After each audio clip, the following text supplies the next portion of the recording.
বাড়িকে ভদ্র বাড়ি বলে জানতাম, ভদ্রলোকের মুখোশে এইরকম অমানুষ। ছি, এই তো কদিন আগে বিষ খাইয়ে লোকজন মারছিলি,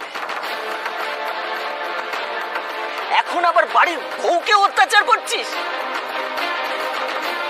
কদিন চলছে এসব? হ্যাঁ, এই কদিন আগে তো পুলিশ তুলে নিয়ে গেল, তাও লজ্জা নেই? এইসব মানুষকে না ঘাড় ধাক্কা দিয়ে পাড়া থেকে বের করে দাও। হ্যাঁ, ঠিক তাই। এই বিষয়টা এরকম নয়, আমি বলছি। একদম চুপ। বাড়ির বউকে মেরে এসে আবার আমাদেরকে বোঝানো হচ্ছে।